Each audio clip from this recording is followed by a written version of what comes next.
شهر رمضان الذي أنزل فيه القرآن هدى للناس وبينات من الهدى والفرقان فمن شهد منكم الشهر فليصمه.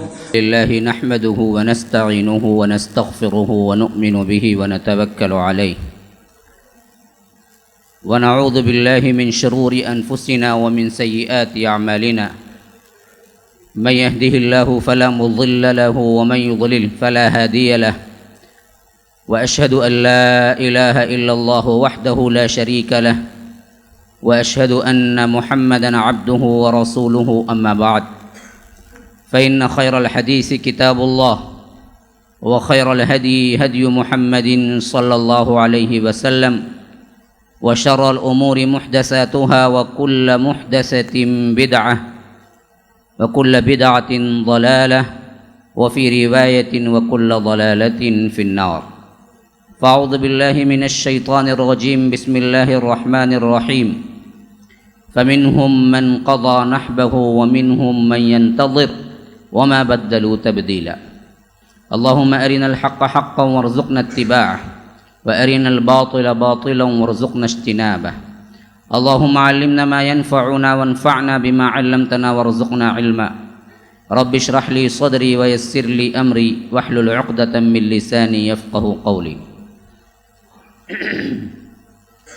برادران اسلام، واجب الاحترام بزرگوں، دوستوں، عزیز ساتھیوں، لائق احترام ماؤں اور بہنوں، خلافت راشدہ کے 30 سال کے موضوع پر جن حالات سے ہم گزر رہے ہیں وہ آج کے دن کا 24واں سال یا خلافت راشدہ کا 14واں سال، اور اس سال کے جو اہم واقعات ہیں وہ 23ویں سال کے اینڈنگ میں پہنچنے والے واقعات سے جڑے ہوئے ہیں۔ اس حیثیت سے خلیفہ راشد، خلیفہ دوم حضرت عمر ابن الخطاب کی شہادت کا واقعہ ہے، اور یہ صرف شہادت ہی کا واقعہ نہیں ہے بلکہ اس کے ساتھ ساتھ اسلام کے مستقبل کا وہ واقعہ بھی ہے جو کہ اس کے بعد تسلسل کے ساتھ زوال کی طرف قدم بڑھایا۔ فتوحات ایک طرف ہوئے، لیکن جو عظمت تھی، جو قوت تھی، جو جماعت تھی، جو روح تھی، اس کے اندر ایک بہت بڑا دراڑ آیا تھا جس کو پھر کوئی بند نہ کر سکا۔ ہمیں یہ روایت ملتی ہے کہ حضرت عمر نے ایک مرتبہ حذیفہ سے سوال کیا، فتنوں کے بارے میں تم نے کچھ سنا ہے؟ حذیفہ نے بیان کیا کہ ہاں بہت سی باتیں اللہ کے رسول صلی اللہ علیہ وسلم سے ہم نے سنی ہیں کہ انسان دنیا میں مشغول ہوگا تو یہ بھی ہو سکتا ہے کہ وہ نمازوں سے غافل ہو جائے، اور یہ بھی ہو سکتا ہے وہ دینداری بھول جائے، یہ بھی ہو سکتا ہے وہ عورتوں کے معاملے میں اسلام کو بھول جائے، یا عورتوں کی وجہ سے زنا میں مبتلا ہو جائے۔ کئی ہزار ایسے فتنے ہیں جن کے بارے میں اللہ کے رسول صلی اللہ علیہ وسلم نے ہم کو بتائے ہیں۔ حضرت عمر نے پوچھا کہ حذیفہ، میں ان فتنوں کے بارے میں نہیں پوچھتا ہوں، ان فتنوں کے بارے میں پوچھتا ہوں جو خاص اللہ کے رسول صلی اللہ علیہ وسلم نے بتائے ہیں۔ تو فرمایا کہ ہاں ان کے بارے میں بھی میں جانتا ہوں، لیکن اے امیر المومنین، جب تک آپ رہیں گے ہمیں فتنوں کا کیا ڈر ہے؟ انہوں نے جواب دیا، فتنے تو آتے ہیں تب جب عمر نہیں ہوتے ہیں، تو جب آپ خود ہیں تو ہمیں اس سے کوئی پریشانی نہیں ہے کہ کون سا فتنہ آئے گا، کیونکہ آپ جو ہیں نا ہر فتنے کو سنبھال لیں گے، لیکن جب آپ نہیں ہوں گے، پھر وہ دروازہ نہیں ہوگا، تو اس وقت ہمیں کیا ہے پریشانی شروع ہوگی۔ تو حضرت حذیفہ کے اس بیان سے حضرت عمر نے پوچھا، اچھا جس دروازے کی وجہ سے فتنے نہیں آتے ہیں، رک جاتے ہیں، کیا وہ دروازہ کھولا جائے گا یا توڑا جائے گا؟ تو حذیفہ نے کہا، جہاں تک مجھے معلوم ہے کہ وہ دروازہ کھولا نہیں، توڑا جائے گا۔ پھر اس کے بعد حضرت عمر آگے بڑھ گئے تو حضرت حذیفہ سے وہ صحابہ جو ابھی کم سن تھے یا وہ شاگردان علم جو علم کے طلب میں ہمیشہ صحابہ سے گھرے رہتے تھے، انہوں نے پوچھا آپ کس کے بارے میں بات کر رہے تھے؟ وہ کون سا ایسا دروازہ ہے جس کی وجہ سے فتنے روکے ہوئے ہیں، اور وہ توڑنے کا اور کھولنے کا کیا مطلب ہے؟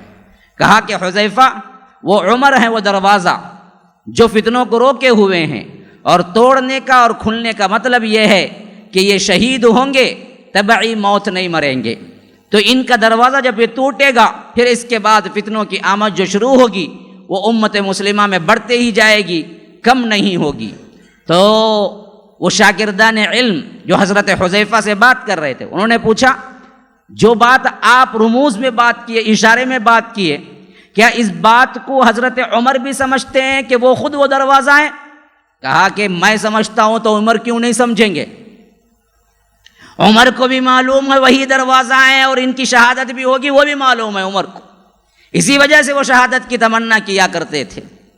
تو اسی طرح روایتوں میں آتا ہے کہ جب ابو لولو فیروز نے آ کے شکایت کی کہ مغیرہ بن شعبہ نے مجھ پر زیادہ تاوان کیا ہے، تو حضرت عمر نے پوچھا کتنا تاوان کیا ہے؟ کہا کہ 2 درہم روز دینا پڑتا ہے۔ پوچھا کہ تم کرتے کیا ہو؟ کہا کہ میں آہنگری کرتا ہوں، میں نقاش ہوں، میں زرہیں بناتا ہوں۔ کہا کہ تمہارے جاب کی حیثیت سے 2 درہم زیادہ نہیں ہیں، بلکہ تم 4 درہم ادا کرو، کیونکہ حضرت مغیرہ بن شعبہ نے بھی کہا تھا کہ ان کو بڑھا کے دینے کے لیے آپ کہیں۔ تو پھر اس کے بعد حضرت عمر نے پوچھا کہ میں نے سنا ہے تم ایک چکی بناتے ہو جو ہوا کے زور پہ چلتی ہے۔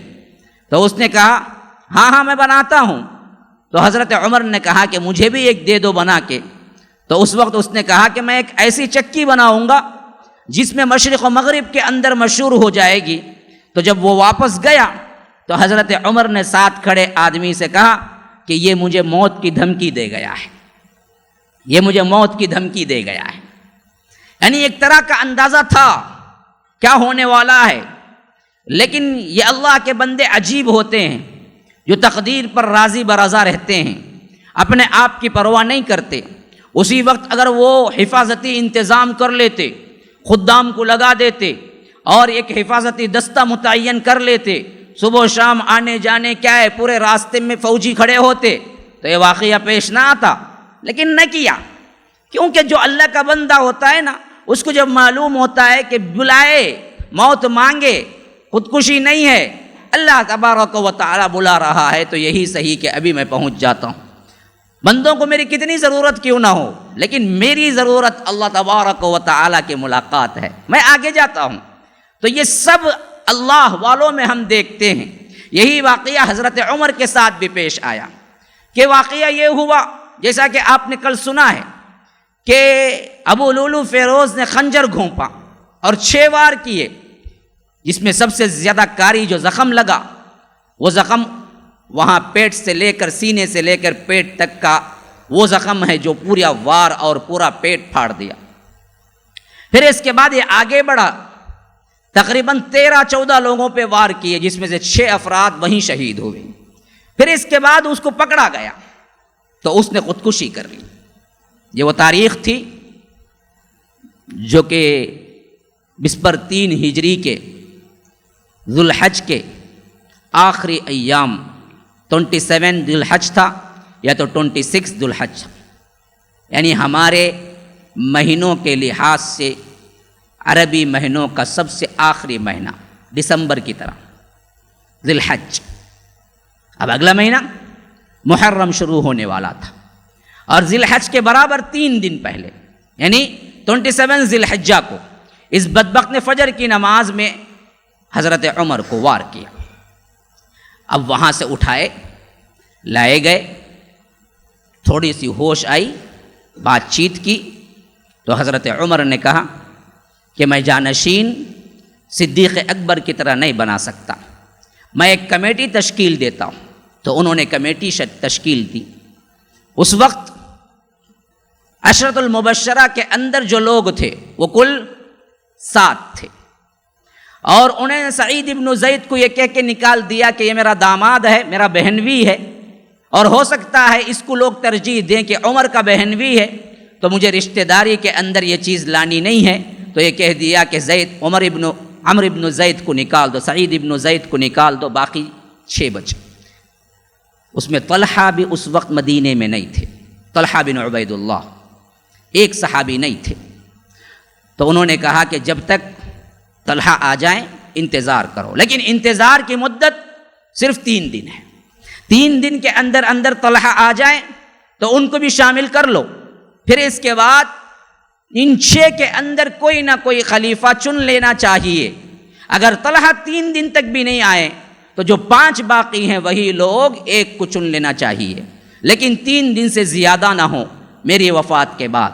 یہ کہا، پھر 3 دن زندہ رہے اسی حالت میں، اور جس دن انہیں خنجر گھونپا گیا وہ دن جمعرات کا دن تھا اور فجر کی نماز تھی، تو یوں رکھ لیجئے کہ جس دن زخم لگا وہ پورا جمعرات گزرا، اور اس کے بعد کے 3 دن شمار کریں گے تو جمعہ، ہفتہ، اتوار کے دن جو کہ ایک کم محرم بھی تھا ساتھ میں، 24ویں ہجری میں بھی داخلہ تھا، تو اتوار کے دن ان کی تدفین ہوئی، وہ گزرے، اور پھر اس میں پھر 3 دن کا وقفہ تھا خلیفے کو چننے کے لیے، تو گویا حضرت عثمان محرم 3 کو بیٹھے 24ویں ہجری کے۔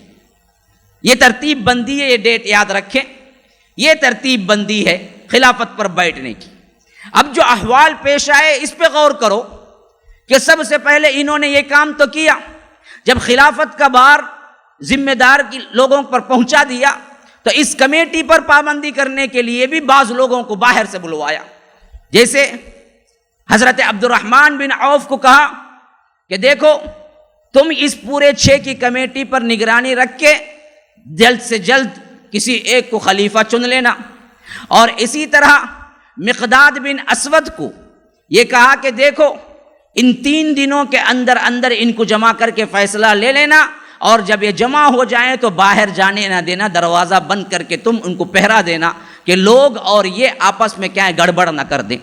اور اسی طرح مسور بن مخرمہ کو یہ صحابی کو بلایا اور کہا کہ دیکھو یہ لوگ جب بھی جمع ہوں آپس میں مشورہ کریں، پوری نگرانی کرنا کہ کوئی وہاں دروازے پر آ کر نہ بیٹھے، اور سعد ابن ابی وقاص کو ذمہ داری دی کہ تمہاری ذمہ داری ہے کہ ان 6 کے اندر کوئی اختلاف نہ ہو، اور جو کوئی اختلاف میجارٹی کے برخلاف کرے گا اس کو قتل کر دو۔ اللہ اکبر! اختلاف حضرت عمر کی نظر میں کتنا بڑا گناہ تھا، دیکھیے سب کے سب وہ تھے جو عشرۃ المبشرہ میں شامل تھے، لیکن انہوں نے پہلے ہی بھانپ لیا کہ ایک کے اختلاف سے یا امت میں وہ اختلاف پڑے گا جو کہ آگے چل کے بہت برا اس کا پھل نکلے گا، تو حضرت عمر پہلے ہی کہہ دیا کہ اگر میجارٹی کے برخلاف کسی اکیلے نے اختلاف کیا تو اس کو وہیں قتل کر دو۔ یہ تب تمام ہدایات خلافت کی حیثیت سے تھے۔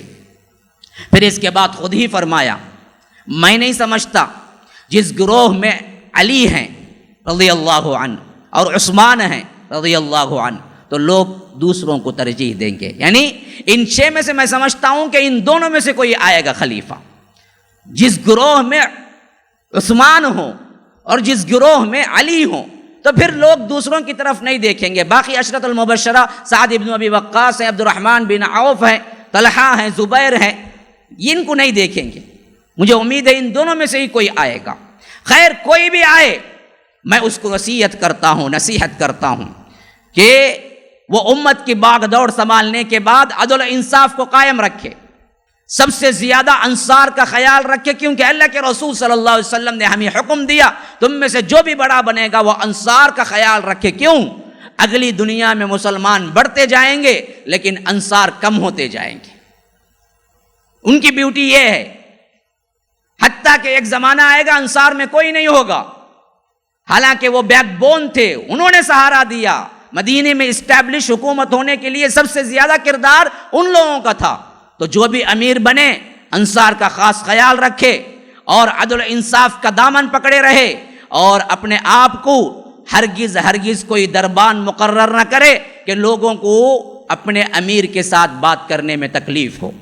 پھر یہ چیزیں اپنی طرف سے جب اطمینان ہوا کہ میں نے خلافت کی ذمہ داری صحیح لوگوں تک پہنچا دی تو اپنی فکر کیے، کہا کہ اپنے بیٹے سے عبداللہ ابن عمر سے کہ بیٹا جاؤ اماں عائشہ کو سلام کہنا اور پوچھنا کہ عمر پوچھتا ہے، یہ نہیں بولنا کہ امیر المؤمنین پوچھتے ہیں، کہیں امیر المؤمنین کے دبدبے پہ آ کے فیصلہ نہ کر دیں، بلکہ پوچھنا کہ عمر پوچھتا ہے کہ جو تمہارے حجرے میں ایک طرف کی جگہ ابھی خالی ہے، ادھر اللہ کے رسول ہیں، ادھر ابو بکر ہیں، اور ایک جگہ جو خالی ہے اس جگہ میں دفن ہونا چاہتا ہوں، اگر آپ اجازت دے دیں۔ تو اس وقت پوچھنا کہ امیر المومنین نہ بولنا، اس وقت پوچھنا کہ عمر پوچھتا ہے، عمر کی حیثیت سے مجھے پیش کرنا۔ پھر اس کے بعد عبداللہ ابن عمر بھاگے بھاگے گئے، اماں عائشہ یہ سن کے رو رہی تھی اس وقت کہ خنجر گھونپا گیا حضرت عمر کو، بات مشہور ہو چکی تھی۔ کہا کہ اماں ابا جان پوچھتے ہیں کہ یہ جگہ قبر کے لیے انہیں دی جائے جہاں ان کے ساتھی دفن ہیں، کیونکہ عموماً سنا کرتے تھے میں ابو بکر عمر گیا، میں ابو بکر عمر آئے، میں ابو بکر عمر مانتے ہیں، میں ابو بکر عمر نے کہا۔ یہ چیز پسند تھی کہ زندگی میں جو اکٹھا رہے برزخ میں بھی اکٹھا رہیں، جنت میں بھی اکٹھا رہیں، تو اماں آپ کی اجازت چاہیے۔ تو انہوں نے کہا عبداللہ ابن عمر سے کہ بیٹا اصل میں بات تو یہ ہے، یہ جگہ میں اپنے لیے پسند کی ہوئی تھی، یہ جگہ میں اپنے لیے پسند کی ہوئی تھی، لیکن آج عمر کو میں اپنے اوپر ترجیح دیتی ہوں۔ آج عمر نے پوچھا ہے، کبھی کچھ نہیں پوچھا، پوچھا تو یہ ٹکڑا پوچھا ہے، اس کے لیے میں ترجیح دیتی ہوں۔ جاؤ ابا جان سے کہہ دو کہ میں یہ جگہ برضا و رغبت دیتی ہوں، یہاں ان کی تدفین ہو جائے، اس میں کوئی مسئلہ نہیں ہے۔ وہ یہ خوشخبری لے کے بھاگتے دوڑتے آئے اور کہا کہ امیر المومنین خوش ہو جائیے، اللہ تبارک و تعالیٰ نے آپ کا مسئلہ آسان کر دیا ہے، اماں عائشہ مان گئی ہیں۔ تو پھر بعض روایتوں میں آتا ہے کہ پھر بھی کہا کہ آج میں خلیفہ ہوں، ہو سکتا ہے کل آنے والے دنوں میں کبھی خلیفے کی خلاف کرنے کی وجہ سے کچھ ان کے اوپر مصیبت نازل ہو، یہ سوچ کے انہوں نے یہ حکم دے دیا ہو، کل میری میت بھی دروازے پہ کہہ کے ایک مرتبہ اور اجازت لے لینا، جب وہاں میت پہنچے گی تب بھی ایک مرتبہ اجازت پھر لے لینا۔ پھر اس کے بعد عبداللہ ابن عمر سے کہا، جب آخری دن تھے اتوار کا، تو کہا کہ بیٹے مجھے اٹھا کے بستر سے نیچے رکھ دو۔ کہا کہ ابا جان ایسی حالت میں آپ کو بڑی تکلیف ہوگی، خون رس رہا ہے، تکیہ بھیگ چکا ہے، دن بدن آپ کمزور ہوتے جا رہے ہیں، آپ کے لیے بستر ضروری ہے، آپ کو بستر سے نکال کے زمین پہ رکھنے میں بڑی تکلیف ہوگی آپ کو۔ کہا کہ بیٹے میں جو چاہتا ہوں وہ کرو، میرا جسم نکال کے بستر سے نکال کے زمین پہ رکھو۔ کہا کہ ابا جان آپ یوں تکلف کیوں کرتے ہیں، کیا اللہ تبارک و تعالیٰ نے تمہیں فلاں فلاں بشارتیں نہیں دی ہیں؟ کہا کہ بیٹا میں جو کہہ رہا ہوں وہ کر۔ جلال میں آ گئے تو بیٹا مجبور ہو گیا، بستر سے نکالا، زمین پہ رکھ دیا، تو حضرت عمر اپنی گال کو اپنے کلے کے اس طرف کو ایک طرف سے دہنی طرف کو اٹھا کے زمین سے رگڑنا شروع کر دیا۔ کہا کہ اے اللہ مجھ پہ رحم کر دینا، میں تیرے پاس آ رہا ہوں، پتہ نہیں کیا گناہ لے کے آ رہا ہوں، پتہ نہیں معافی ہوگی یا نہیں ہوگی، آج تیرا یہ ذلیل بندہ پیشانی پہ اپنے آپ کو رگڑتے ہوئے کہہ رہا ہے کہ اے اللہ اس وقت مجھے کیا ہے معاف کر دینا۔ پھر زبان سے یوں الفاظ نکل گئے، کل اگر قیامت کے میدان میں اللہ کہہ دے کہ عمر تیرے لیے جنت بھی نہیں ہے جہنم بھی نہیں ہے، تیرے اعمال اور تیرے گناہ سب برابر برابر ہیں، چھوٹ جا بس، جہنم بھی نہیں ہے جنت بھی نہیں ہے، تو میں سمجھوں گا یہ بھی بہت بڑا مسئلہ حل ہو گیا ہے، یہ بھی اللہ تبارک و تعالیٰ کا بہت بڑا رحم ہو گیا ہے، کم از کم مجھے جہنم تو نہیں ملی۔ یہ کون کہہ رہا ہے ذرا دیکھیے، اللہ کا ڈر دیکھیے، اللہ تبارک و تعالیٰ کے سامنے کھڑے ہونے کا پوزیشن دیکھیے، اللہ رب العالمین کے سامنے اپنے اعمال کو حقیر سمجھنے کا پوزیشن دیکھیے۔ آج ہم چند نمازیں پڑھ لیں، چند صدقات کر لیں، چند کام کر لیں تو یوں سمجھتے ہیں کہ گویا ہم جنت کے حقدار بن گئے ہیں۔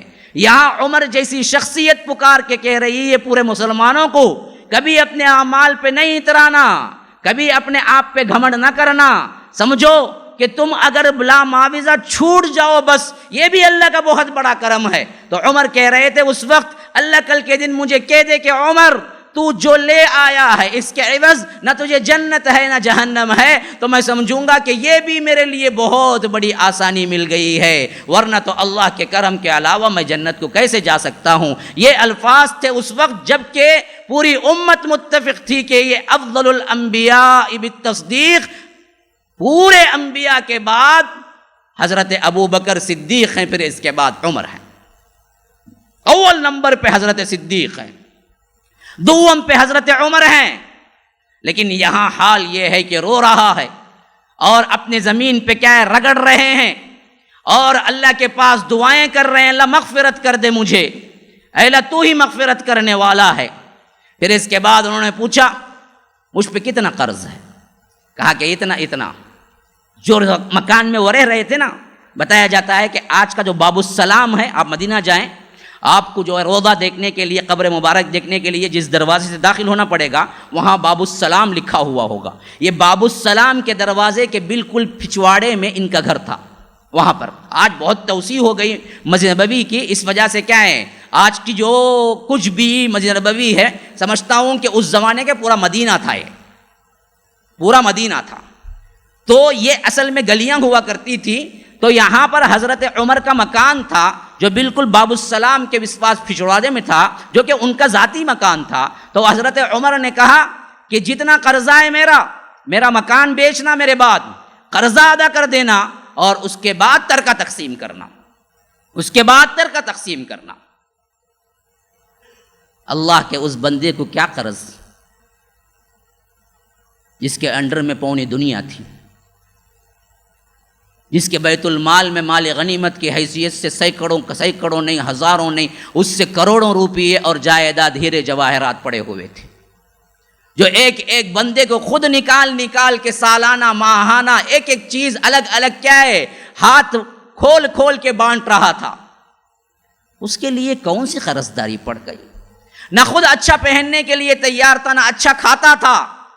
قناعت پسندی یوں تھی کہ کبھی کبھی کپڑے میں چمڑے کا پیوند لگا لیتے تھے، کپڑے میں چمڑے کا پیوند لگا لیتے تھے، اور کھانے میں اتنا کم احتیاط تھی کہ پورے اہل و عیال پورے مل کے فرمائش کرتے تھے کہ ایک روٹی ہی اضافہ کر لیجئے، کہتے کہ عمر اس میں زندہ رہ سکتا ہے تو بس کافی ہے، میں مزہ کے لیے نہیں، زندہ رہنے کے لیے کھاتا ہوں۔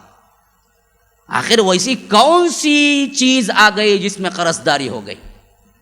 مسلمانوں یہ سوچو، ان لوگوں کو قرضداری اس وجہ سے ہو گئی کہ وہ حد سے زیادہ خیرات کرتے تھے،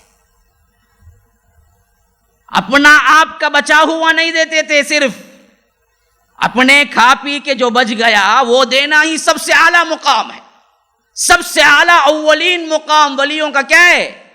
وَيَسْأَلُونَكَ مَاذَا يُنْفِقُونَ، لوگ آپ سے پوچھتے ہیں کیا خرچ کریں، قُلِ الْعَفْوَ، جو تمہارا بچت رہے سب خرچ کرو، کھاؤ پیو بچت جو ہے خرچ کر دو، جمانے کی نیت ہی نہ رکھو۔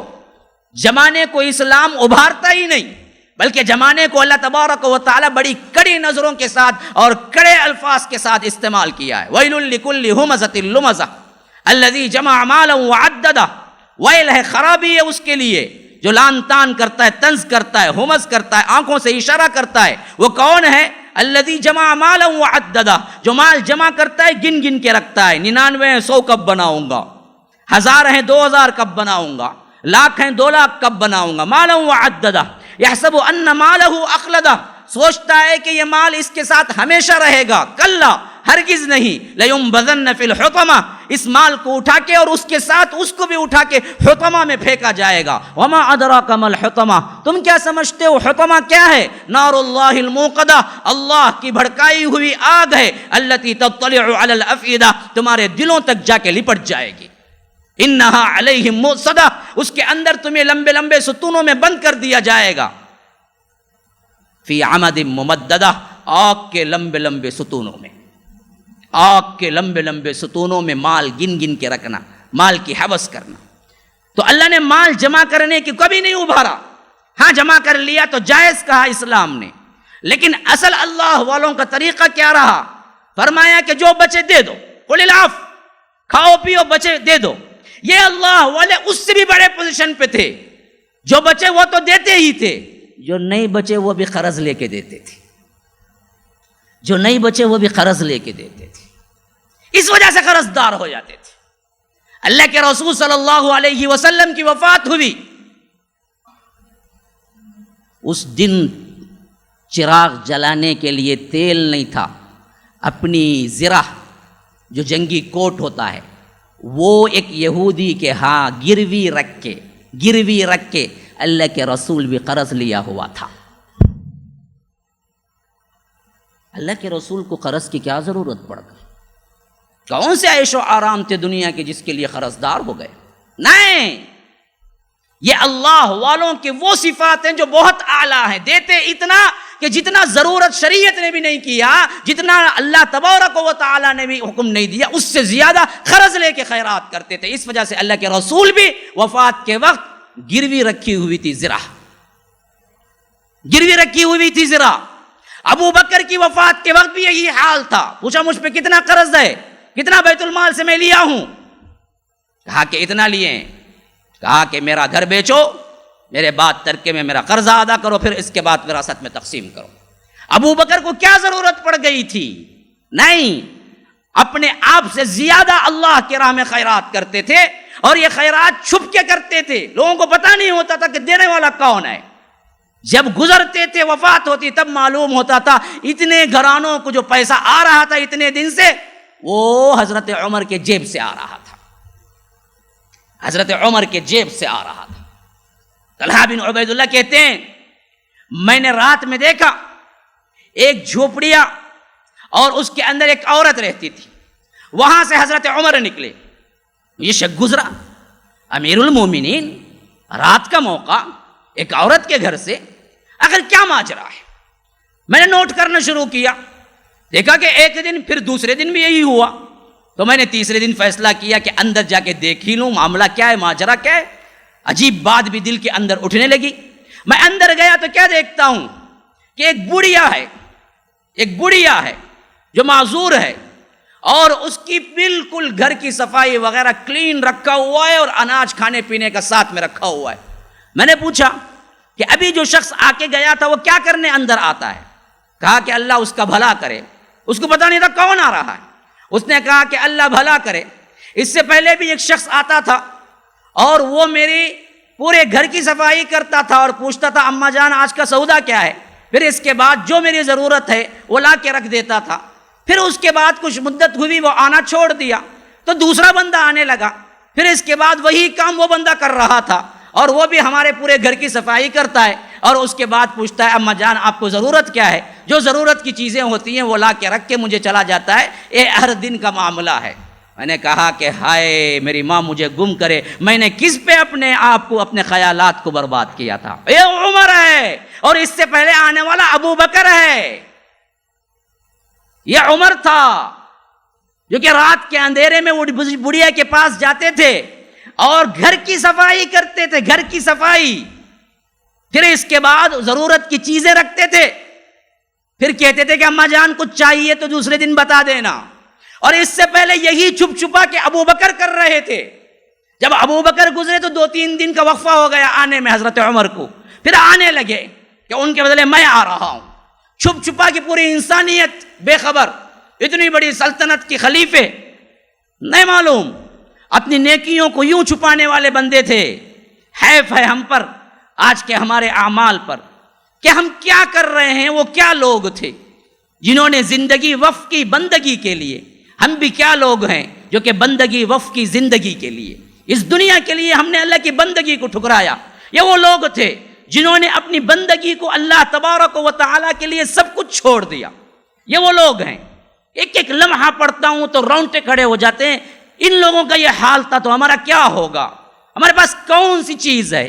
نہ دنیا اچھی ہے، نہ دین اچھا ہے، نہ نمازیں اچھی ہیں، نہ زکوٰۃ اچھی ہے، نہ عمرہ اچھا ہے، نہ حج اچھا ہے، نہ معاملات اچھے ہیں، نہ خیرات اچھے ہیں۔ پھر کس بنیاد پہ ہم کہیں کہ ہم جنتی ہیں؟ پھر کس بنیاد پہ ہم لالچ کریں کہ اللہ تبارک و تعالی ہمیں جنت بھیج دے گا؟ یہ تو وہ اصحاب ہیں جنہوں نے سب کچھ پایا، صرف اتنا نہیں پایا بلکہ اللہ کے رسول صلی اللہ علیہ وسلم کی زبان مبارک سے بار بار پایا کہ تم جنتی ہو، تم جنتی ہو، تمہارے محل کو دیکھا ہوں، تمہارے حور کو دیکھا ہوں، تمہارے فلاں محل کو میں نے دیکھا، تمہاری آواز کو جنت میں سنا۔ پھر بھی ان کا زہد، ان کا ورع، ان کا تقوی اتنا اونچا تھا کہ کہہ رہا تھا اس وقت بھی، عمر عمر آج تیری مملکت ہلاک ہو رہی ہے، اب رب العالمین ہے، اس سے فیصلہ ہوگا، برابری میں چھوٹ جاؤں تو بھی بس ہے مجھے، برابری میں چھوٹ جاؤں تو بھی بس ہے مجھے۔ آخر مسلمانوں اس پر بھی کبھی غور کرو نا، صرف دنیا داری پر ہی غور کریں گے، صرف بزنس پر ہی غور کریں گے، کس اپنی منمانی عیش و عشرت پر ہی غور کریں گے، کبھی ان باتوں پر بھی غور کرو، کون سی زندگی ہم گزار رہے ہیں، وہ کون سی زندگی گزار کے گئے ہیں۔ واقعات سننے کے لیے نہیں ہیں، واقعات عبرت کے لیے ہوتے ہیں۔ ذرا بیٹھ کے ٹھنڈے دل سے غور کرو، آخر یہ دنیا کیا ہے؟ عمر جیسی شخصیت منو مٹی کے اندر چلا گیا تو کیا ہم نہیں جانے والے؟ ہمارے لیے کوئی اور جگہ ہوگی؟ کیا ہمارے جسموں پہ مٹی نہیں پڑے گی؟ کیا ہمارے جسموں کو مٹی نہیں کھائے گی؟ کیا ہمارے جسموں کے اندر کیا ہے، ٹکڑے ٹکڑے کیڑے نہیں پڑیں گے؟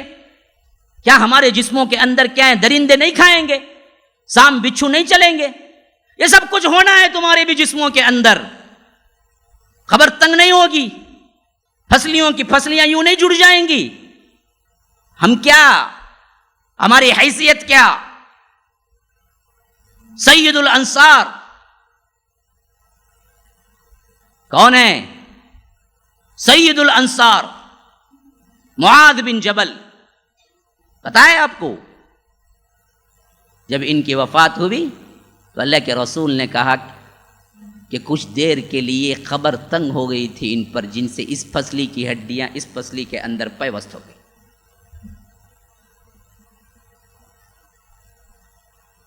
جن کی موت کے سلسلے میں اللہ نے کہا کہ ان کی موت کو عرش نے ہلا دیا، ان کی موت کی وجہ سے عرش ہل گیا، اور ان کے جنازے میں 70,000 فرشتے شامل ہوئے۔ پھر کہا کہ ان کو پھر عذاب قبر سے چھٹکارا نہ ملا، ہما شما کا کیا اعتبار، ہماری کیا حقیقت؟ جن کے جنازے میں 70,000 فرشتے آئے، جن کی موت سے عرش لرز گیا، اللہ کے رسول کہتے ہیں کہ ایک وقت آیا ان پر بھی کہ قبر اتنی تنگ ہوئی کہ اس پسلی کی ہڈیاں اس پسلی کے ساتھ مل گئی۔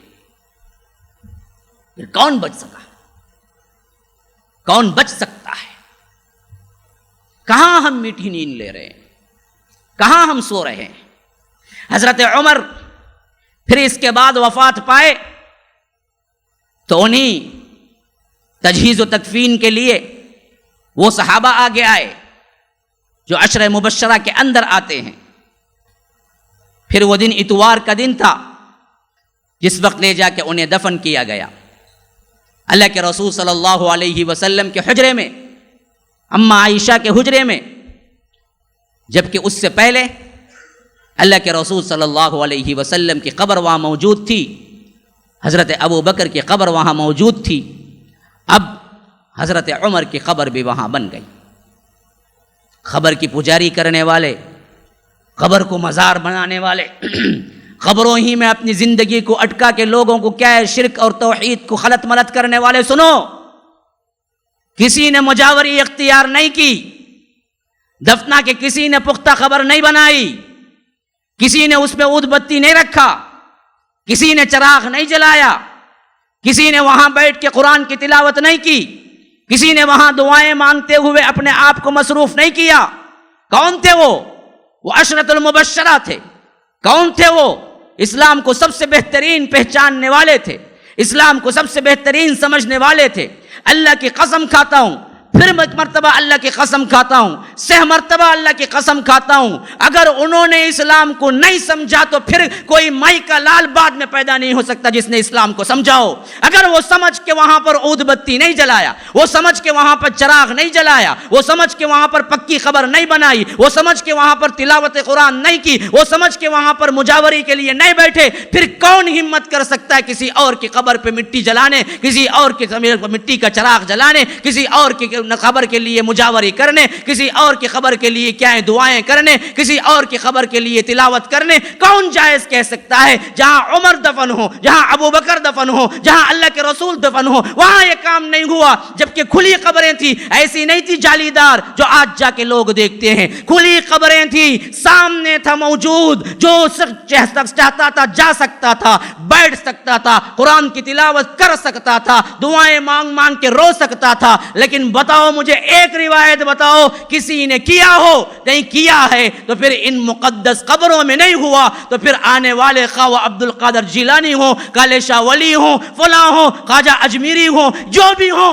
سب اس کے بعد ہے۔ تم بھی مانتے ہو، ہم بھی مانتے ہیں، اللہ کے رسول کے بعد ہی خواجہ اجمیری ہے، عبد القادر جیلانی ہے، کالے شاہ ولی ہے، اللہ کے رسول کے بعد نہیں، ابو بکر کے بعد ہے، ابو بکر کے بعد نہیں، عمر کے بعد ہے، ان تینوں کے بعد ہی تم بھی مانتے ہو، ہم بھی مانتے ہیں۔ ان تینوں کی قبر میں جب قبریں کھلی تھی، کوئی بدعت نہیں ہوئی، کوئی تلاوت نہیں ہوئی، کوئی قرآن خوانی نہیں ہوئی، کوئی وظیفہ نہیں پڑھا گیا، کوئی چراغ تیل میں ڈال کے وہاں پر نہیں بیٹھا، کوئی الگ سے کیا ہے، کوئی بدعت ایجاد نہیں ہوئی، تو کون سی ایسی قبر ہے پھر دنیا میں ان مقدس قبروں کے بعد جہاں پر تم اپنی مجاوری کر سکتے ہو؟ یہ تم نے ایجاد کیا۔ اگر یہ اسلام میں تھا تو ہمیں اسی زمانے میں نظر آنا چاہیے تھا۔ حضرت عمر کی قبر پہ عبداللہ بن عمر بیٹھ جاتے کہ میرے باپ کی قبر ہے، میں یاسین شریف پڑھ کے آتا ہوں۔ بتاؤ مجھے ایک روایت، بتاؤ مجھے ایک روایت۔ حضرت ابو بکر کی قبر پہ اماں عائشہ کہتی کہ میں ابا کے لیے واقعہ پڑھ کے آتی ہوں۔ ہاں کہ وہی تھی، اسی حجرے میں تھی۔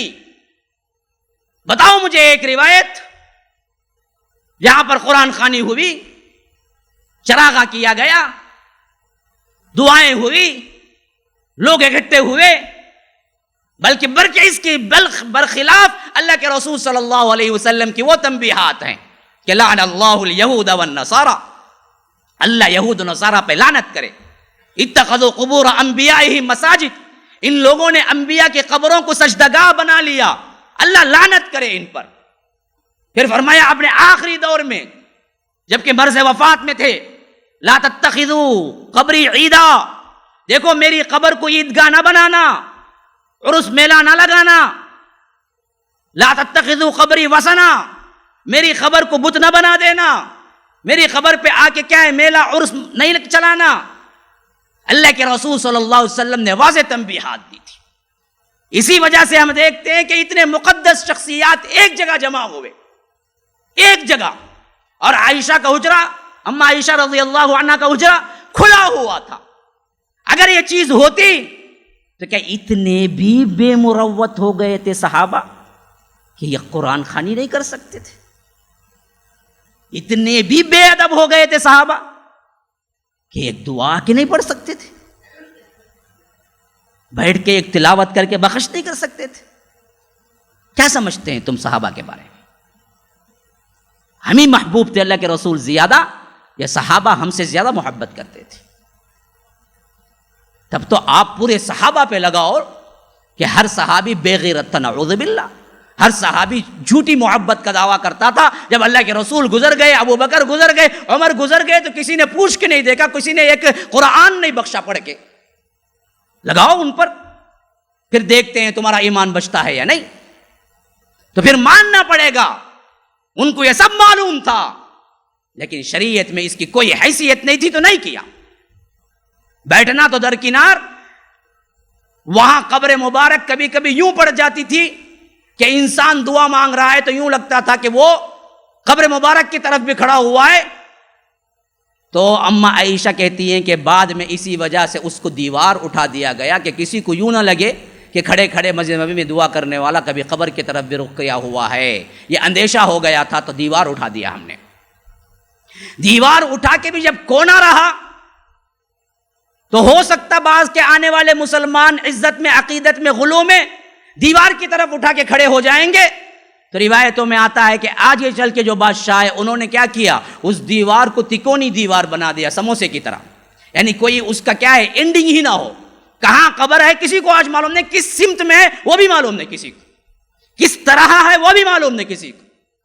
جب دیکھا کہ یہ لوگ یہاں پر یہ بدعتیں ایجاد کریں گے، ہو سکتا ہے بعد کے آنے والے غلو کر دیں گے، تو اس حجرے کے اوپر تکونی دیوار، ایسی دیوار بنا دی اوپر جس کے لیے کیا ہے قبلہ ہی نہیں بنتا تھا کہ کس طرف کھڑے ہو گئے، وہ تکونی دیوار تھی. اب اندر قبر مبارک کیسی ہے کسی کو نہیں پتا، تکونی دیوار اٹھا دی. پھر تکونی دیوار بھی ایک حد تک ہی کیا ہے کھلی رہی. جب دیکھا گیا کہ تکونی دیوار کے اوپر سے بھی بعض لوگ کچھ اٹھا کے پھینک سکتے ہیں، ڈال سکتے ہیں، اور تعویذ وغیرہ کا سلسلہ چکر شروع ہو سکتا ہے، تو اوپر کی دیوار بھی مونچھ دی گئی. پھر اس کے بعد ایک مدت بعد ہے جو آج گنبد ہم دیکھتے ہیں، خضرا، گنبد خضرا جسے کہتے ہیں نا، وہ تو 1200 ہجری میں بنائی گئی، تقریباً 1200 سال بعد اب کی پیداوار ہے. وہ اس سے پہلے نہیں تھا وہ گنبد، جس کو بڑے عزت کی نگاہ سے دیکھا جاتا ہے. ہاں گنبد کی حیثیت سے ایک تاریخ ہے، ہم اس کا انکار نہیں کرتے، لیکن جو قبر مبارک تھی وہ ویسے ہی ہے آج بھی. نہ اس پہ مزار بنی، نہ پکی اینٹ بنی، نہ کوئی عمارت بنی. جہاں 3 دفن ہوں اور وہ تینوں کیا ہیں پورے انسانوں کے سب سے بہترین افراد ہوں، سید العرب والعجم صدیق اکبر عمر فاروق ہوں، وہاں کوئی مزار نہیں تو پھر مائی کا لال کون ہو سکتا ہے جس کی قبر کو مزار بنا دیں ہم؟ یہ ہماری منمانیاں تھی جو آگے چل کے نکلی، اور ہم تاریخ سے ناواقف تھے تو اس میں پڑھتے چلے گئے، حتیٰ کہ کیا ہو گیا، جس توحید کو لایا اس توحید کو ہم نے شرک سے بالکل ہی بدل دیا. یہ چیز تاریخ میں آ گئی، بات میں نے کہہ دی، ورنہ تو مجھے کیا ہے ان باتوں کے لیے الگ سے میں نے مضامین رکھے ہیں، تلاش کر لیجیے شرک کیا ہے، توحید کیا ہے، بہت سے مضامین ہیں. لیکن آج یہ بات کھل کے آ جانی چاہیے تھی. جب عمر دفن ہوئے اس وقت بالکل کھلا حجرہ تھا اما عائشہ کا، اور 3 قبریں تھیں، لیکن کوئی نہ دعا تھا، نہ کوئی درود تھا معاملہ، نہ سلام تھا. ابن عمر کہتے ہیں کہ میں جاتا تھا ابا جان کی قبر پہ، کہتا تھا السلام علیکہ یا ابی، پھر اس کے بعد السلام علیکہ یا ابا بکر، پھر اس کے بعد السلام علیکہ یا رسول اللہ. یہ سلام بولنا وہاں پر جائز، اور یا کا خطاب بھی جائز. عبداللہ ابن عمر کہتے ہیں کہ میں ایسے ہی سلام کیا کرتا تھا حجرے میں داخل ہو کے. یہ آج بھی جائز، وہاں حجرے میں پہنچو تو یہی کام کرو. پہلا جو سوراخ آئے گا وہاں عمر ہیں تو کہو کہ السلام علیکہ یا عمر ابن الخطاب، یعنی یا امیر المؤمنین. پھر دوسرا سوراخ آئے گا جس میں ابو بکر ہیں تو السلام علیکہ یا ابا بکر. پھر تیسرا جو بڑا سوراخ آئے گا وہ اللہ کے رسول صلی اللہ علیہ وسلم، السلام علیکہ یا رسول اللہ. پھر کثرت سے درود پڑھو جتنا چاہیے. یہ چیز شریعت میں پہلے دن سے تھی اور آج تک یہی چیز ہے اصل، اس کے علاوہ کوئی چیز نہیں ہے وہاں پر. تو یاد رکھو تدفین مکمل ہوئی، اور ادھر سب سے اہم معاملہ کھڑا ہوا تھا امت مسلمہ پر. وہ کون سا معاملہ تھا؟ خلافت کا معاملہ تھا. خلافت کا معاملہ تھا. 6 افراد تھے، اور سب سے بڑی ذمہ داری اس میں سعد بن ابی وقاص اور عبد الرحمن بن عوف اور اس کے ساتھ ساتھ مسور بن مخرمہ کے ساتھ تھا. تو معاملہ یوں ہوا کہ رات میں سب اکٹھے ہوئے. عبد الرحمن بن عوف نے کہا دیکھو کوئی بھی بن جائے یہ معاہدہ کرو کہ کوئی کسی کے خلاف ہاتھ نہیں اٹھائے گا، سب مل کے متفق ہو جائے گا، اور اس اتفاق میں کسی کو کوئی رنجش پہنچے تو وہ ایک دوسرے کو کھل کے معاف کر دے گا. سب نے وعدہ کیا. تو انہوں نے کہا کہ اس معاملے میں کوئی ایک ذمہ داری لے لے کہ خلیفے کو چننے کی، تو معاملہ حل ہوگا. اور اس کے لیے سب سے پہلی بات یہ ہے کہ 6 کے 6 بن سکتے ہیں، تو 6 میں سے طلحہ تو نہیں رہے، ہم 5 ہیں، اور یہ 5 میں سے کوئی ایک یا کون چاہتے ہیں کہ ہمیں عمارت نہیں چاہیے، وہ بول دے کہ ہمیں نہیں چاہیے تو لوگ افراد کم ہوں گے تو چننے میں آسانی ہوگی۔ جب یہ لفظ کہے تو کوئی صحابی بڑھ کے نہیں آئے، تو حضرت عبد الرحمن بن عوف نے کہا کہ سب سے پہلے میں دستبردار ہوتا ہوں، مجھے امارت نہیں چاہیے۔ اب سنو، اب جو 4 باقی ہیں ان کو میں کہتا ہوں کہ کیا آپ مانتے ہیں کہ میں جس کو خلیفہ چنوں آپ لوگ مان لیں گے؟ کہا کہ ہاں ضرور مان لیں گے، اگر آپ انصاف اور عدل کے ساتھ کام کریں گے۔ تو کہا کہ چلو اب ہم پھر 3 دن بعد ملیں گے۔ پھر اس کے بعد 3 دن تک یہ پوری تک و دو کوششوں کے ساتھ، حتیٰ کہ راتوں میں بھی سوئے نہیں۔ کہتے ہیں کہ عبد الرحمن بن عوف یہ 3 راتیں زندگی کی میری ایسی ہیں جس میں میں سویا ہی نہیں، اور پورا مدینہ چکر لگایا، ایک ایک سے پوچھا کہ ان 6 میں سے کون تمہارے حق میں ہے، کون تمہارے حق میں ہے۔ کبھی کبھی پلہ حضرت عثمان کا بھاری ہو جاتا، کبھی کبھی پلہ حضرت علی کا بھاری ہو جاتا۔ میں پوچھتا گیا، حتیٰ کہ سفر میں آنے والے 2 تجار قافلے تھے، ان سے بھی میں نے کھڑا کے پوچھا کہ ہمارے لیے کون مناسب خلیفہ ہوگا۔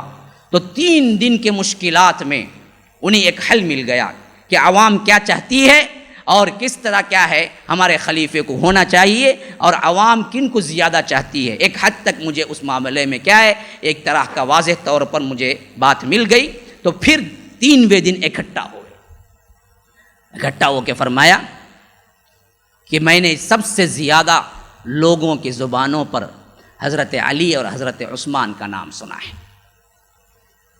تو باقیہ سب الگ ہو گئے، اب یہ 2 پہ آگے کھڑ گیا۔ فرمایا تم میں سے کون ہے جو خود اپنے آپ سے دستبردار ہونا چاہتا ہے تاکہ ایک کو ہم چن لیں؟ تو دونوں نے کچھ نہیں کہا۔ تو عبد الرحمن بن عوف نے کہا کہ اچھا، تو ہم اس بات پر معاہدہ کرتے ہیں کہ جو کوئی بھی اللہ اور اس کے رسول اور شیخین کی جو اتباع ہے، جو کچھ بھی انہوں نے کیا ہے اسی حیثیت سے خلافت کرے گا، یہ وعدہ میرے ساتھ کرو۔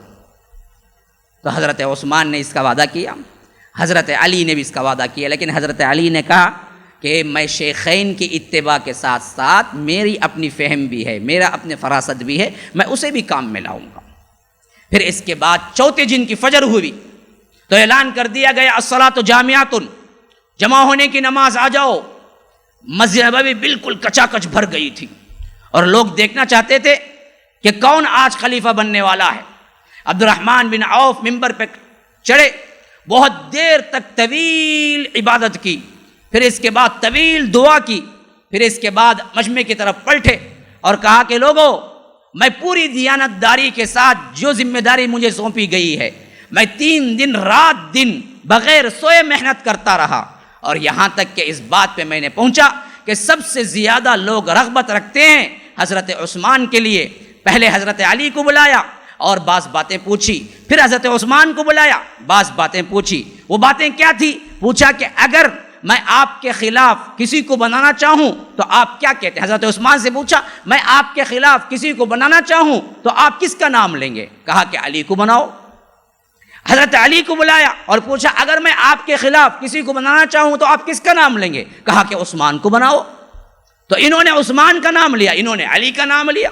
پھر اس کے بعد انہوں نے پوچھا کہ اگر میں بنا دوں کسی کو خلاف میں تو کیا تم اس کی اتباع کرو گے، برابر بیعت کر لو گے؟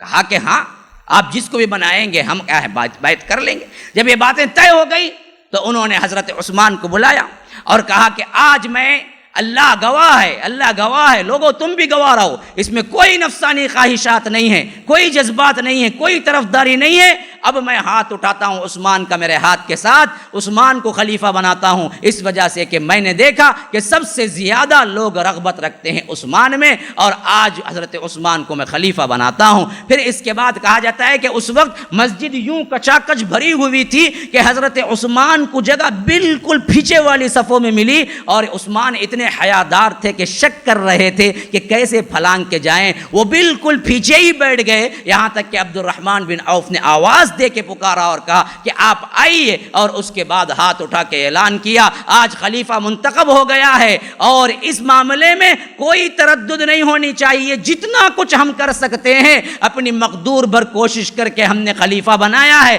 تو روایتوں میں آتا ہے کہ سب سے پہلے اٹھ کر بیعت حاصل کرنے والے علی تھے۔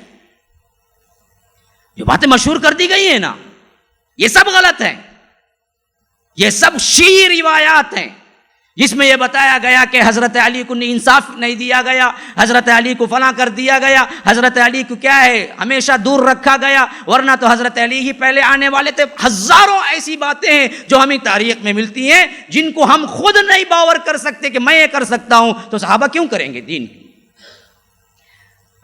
ایسی باتیں منسوب کر دی گئی ہیں جن کے بارے میں پڑھ کے آپ نہیں کہہ سکتے کہ میں کر سکتا ہوں یہ کام اسلام پہ رہتے ہوئے۔ صحابہ جیسی شخصیت اسلام پہ رہتے ہوئے کیسے کر سکتے؟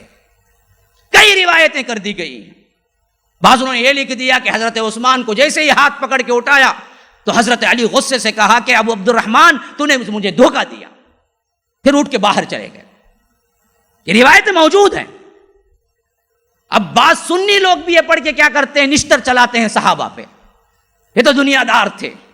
بعضوں نے یہ لکھ دیا کہ جیسے ہی حضرت عمر کا جنازہ آیا ادھر سے علی بھاگ کے آئے نماز جنازہ پڑھانے کے لیے، حضرت عمر بھاگ کے آئے، حضرت عثمان بھاگ کے آئے۔ حضرت عبد الرحمن نے کہا کہ تم دونوں کا کوئی کام نہیں، بیٹھو، تم دونوں کی عمارت کی وجہ سے تم بھاگ کے آئے۔ دیکھیے کتنی عجیب بات ہے، ہم ایک معمولی ایمان رکھنے والا کر سکتا ہے؟ جب جنازہ عمر کا آیا، یہ بات لکھی ہوئی ہے تاریخ میں، جنازہ جب آیا تو جنازے کی نماز پڑھانے کے لیے ادھر سے علی بھاگ کے آئے رضی اللہ عنہ، ادھر سے حضرت عثمان بھاگ کے آئے تاکہ خلافت، جو نماز جنازہ پڑھائے گا خلافت بھی اس کو ملے گی، اس حیثیت سے بھاگ کے آئے۔ تو عبد الرحمن بن عوف نے کہا کہ نہیں، تم دونوں بیٹھو، تم اصل میں اپنی عمارت کے لیے بھاگ کے آئے۔ پھر کہا کہ عمر نے 3 دن کے لیے اجازت دے دی ہے کہ صہیب نماز پڑھائیں، تو صہیب بھی نماز جنازہ بھی پڑھائیں گے۔ یہ بات بالکل صحیح ہے۔ حضرت عمر نے اپنے ہی دور میں آخری وقت میں کہہ دیا 3 دن تک خلیفہ جو نہیں چنا جائے گا نا، 3 دن، ان 3 دنوں کی امامت صہیب کریں گے، صہیب رومی یہ کریں گے، اور صہیب ہی نے نماز جنازہ پڑھائی بھی حضرت عمر کی۔ لیکن کیا یہ بات جڑتی ہے ایمان سے کہ ایک معمولی ایمان والا بھی یہ کام کرے گا؟ اس وقت جو غم سے نڈھال ہو وہ کیوں اپنی عمارت کی طلب میں؟ اگر ہوتا تو خود اللہ کے رسول سے پوچھ لیتے حضرت علی اسی وقت، اللہ کے رسول مجھے بتا کے چلے جائیے آپ جاتے وقت۔ تو یہ بات دل کو لگتی ہے۔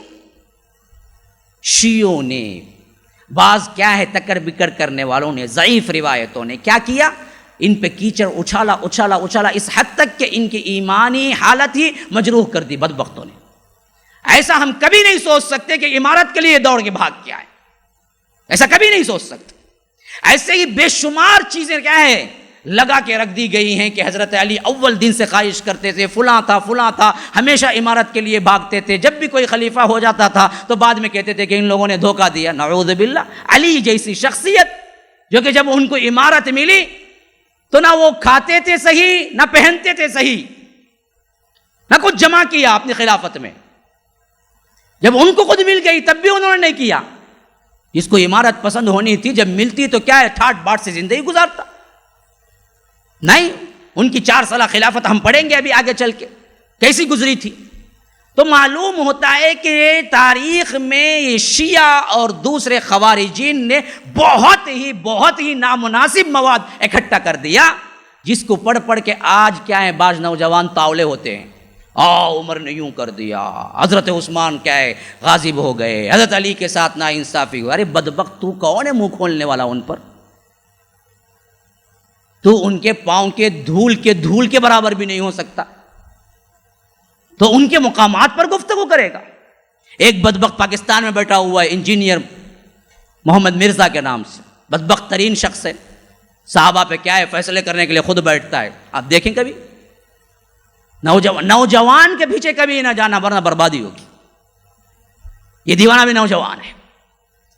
تو بہت سے لوگ اہل حدیثوں میں بھی کیا ہے اس معاملے میں کیا ہے اس کے بیانات کے قائل ہو گئے، وہ بیٹھتا ہی صفحہ لے کے اتنا لمبا، ارے ایک حدیث تجھے یاد نہیں ہے، خود منہ سے نہیں بول سکتا، اتنا لمبا صفحہ لے کے بیٹھتا ہے آ کے، فلاں نمبر پہ فلاں ہے، انٹرنیشنل نمبر کی مدد. تجھے کون بولے؟ تو پہلے بولو. تو کہاں سے وہ اہمیت اختیار کر گیا کہ تم ان معرکۃ الآراء مسائل میں گفتگو کرے؟ ایک دوسرا ہے غامدی نام کا، وہ ایک فرقہ، وہ بھی یہی اس پہ اندر کیا ہے فیصلے لگاتا ہے، کلین شیو. ارے تجھے داڑھی رکھنا نصیب نہیں ہوا تو حضرت عمر پہ لعن طعن کرتا ہے؟ ہاں، جا کے اپنی صورت دیکھ، خود تھوک لے گا اپنے اوپر. وہاں حضرت اللہ کے رسول اور ان کے صحابہ پہ تو دیکھتا ہے. کوئی سورج کو دیکھ کے تھوکنا چاہے تو اپنے اوپر ہی تھوکے گا. تھوک لے کتنا ہونا، وہ تو سورج ہے. تو ایسے بہت سے فرقے ہیں. اس وجہ سے میں آج ذرا کھول کے بیان کروں، نام لے کے، ورنہ تو میرا ارادہ ہمیشہ کیا ہے، میں نام نہیں لیا کرتا ہوں اور مجھے ضرورت بھی نہیں ہے. لیکن فتنوں میں انسان جب دیکھتے ہیں نا بے شمار چیزیں تاریخ میں، حضرت عمر کے اوپر انہوں نے یوں غلط کیا، حضرت عثمان کے اوپر انہوں نے یوں کیا، حضرت علی کے اوپر انہوں نے یوں کیا، تو عام سنی مسلمان بھی اپنے ذہن کو کیا ہے پریشانی میں مبتلا کر لیتا ہے اور خامخواہ ان کی باتوں میں آ جاتا ہے، ہاؤ جی برابری چی انہوں صحیح نہیں تھے انہوں. ارے تو کون با ہوتا پہلے انہوں صحیح نہیں انہوں صحیح بولنے کے واسطے؟ تجھے اللہ کا مکلف بنایا؟ میرے بعد صحابہ کا جو جھگڑا ہوا اس میں کون صحیح نہیں بولے تو تم نہ جنت دوں گا بولے؟ وہ تیرا مسئلہ ہی نہیں ہے. تو بولتا کیوں ہے ان کے اوپر؟ پہلے تجھے کون اجازت دیا اس پر؟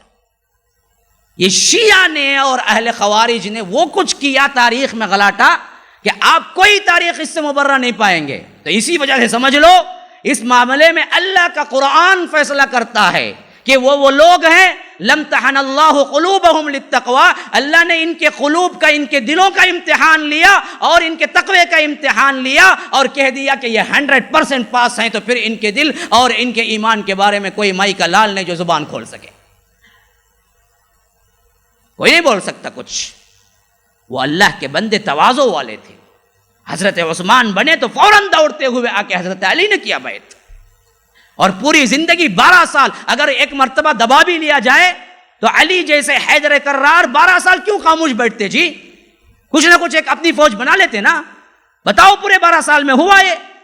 حضرت عثمان نے پورے اطمینان کے ساتھ 12 سال حکومت کی. اس کے بعد اگر دل میں کچھ ہوتا تو 12 سال کیسے برداشت کرتے؟ 1 سال برداشت کرتے، چلو بھائی چھوڑو بہت بڈھے ہیں 1 سال میں چلے جائیں گے جس طرح دیکھیں گے، ہاں 1-2 سال کر لیتے. 12 سال کون کرتا؟ ان کے دل میں کچھ نہیں تھا. وہ اللہ والے بندے تھے، اللہ کے لیے ایک دوسرے کو قبول کرنے والے تھے. اب سنو کیسے ہیں صحابہ، اب سنو. جو غلط تھوپ دیا گیا وہ تھوپ دیا گیا ہے. حاصل کیا ہے سنو. جس دن یہ خلافت سے فارغ ہوئے، یعنی پوری بیعت ہو گئی، دوپہر کی نماز کا وقت آیا تو صہیب نے پڑھایا، اور پہلی ان کی نماز خلافت کی عصر کی نماز تھی. پہلی عصر کی نماز حضرت عثمان نے پڑھایا اس دن 3ویں دن خلافت کے بعد. پھر خطبہ دیا، خلافت کا خطبہ، اور جس میں پورا خطبہ کیا ہے آپ پڑھ جائیے، آنسو نکل آئیں گے، جس میں دنیا کی بے رغبتی بتائی حضرت عثمان نے اور کہا ہے کہ لوگوں ہم سے پہلے کتنے لوگ تھے معزز اور کتنے لوگ تھے اپنے اپنے زمینوں کے بل بوتے پہ جیتے تھے، آج کہاں ہیں؟ ان کی زمینیں انہیں کھا گئی.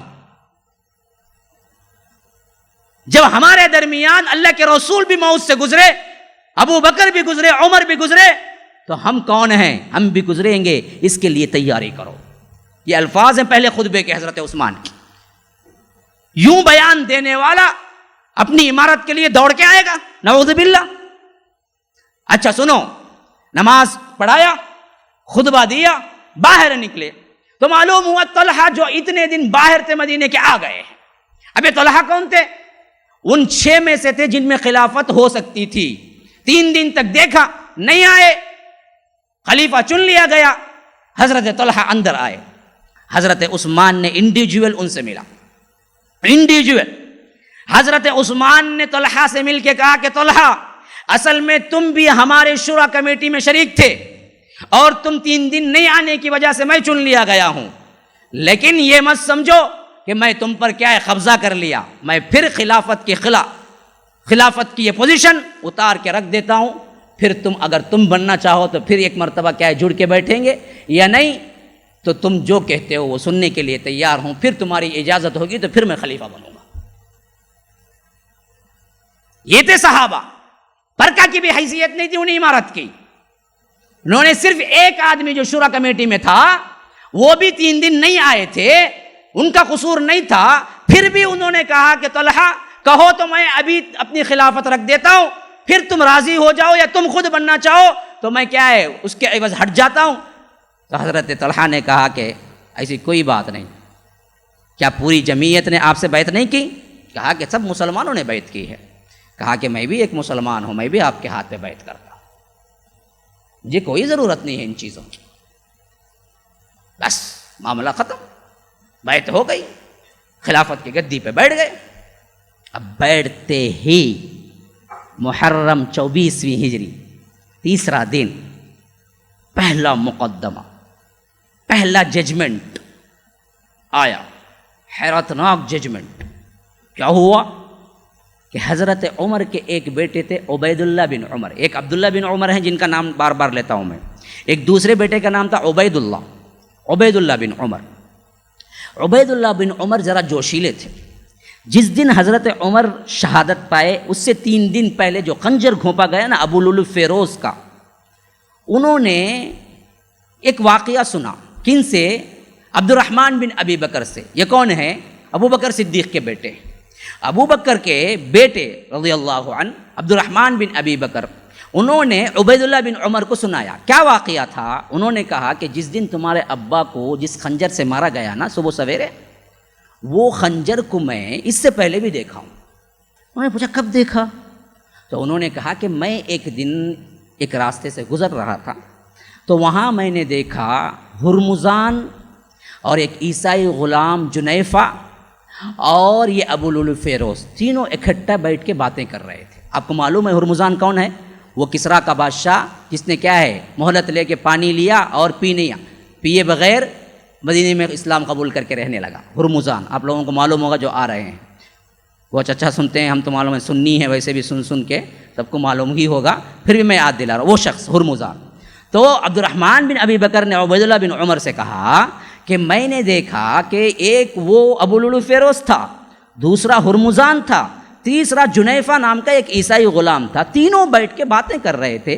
میں جیسے ہی وہاں سے گزرا جلدی اٹھ کے ابو لولو فیروز جانے لگا تو اس کے ہاتھ سے وہی نیزہ جو خنجر وہاں گھونپا تھا حضرت عمر کے پیٹ میں، وہی خنجر میں نے دیکھا اس کو وہاں نیچے گر کے پڑے ہوئے. پھر وہ تھوڑی دیر واپس آ کے کیا کیا، وہ خنجر کو اٹھایا اور بھاگ گیا. تو اس سے حضرت عبید اللہ ابن عمر نے اندازہ لگایا کہ یہ 20 سازش قتل ہوئے ہیں، اور یہ سازش میں ابو لولو فیروز ہے، ہرمزان ہے اور جنیفہ ہے، تینوں ہیں. میں نے بتایا نا یہ قتل خالی قتل نہیں تھا، یہ اسلام کا قلعہ تھا جو توڑا گیا، اور یہ دونوں ایرانی تھے، ہرمزان بھی ایرانی تھا اور اس کے ساتھ ساتھ ابو لولو فیروز بھی ایرانی تھا، عیسائی غلام جو جنیفہ کا تھا وہ بھی ایرانی تھا.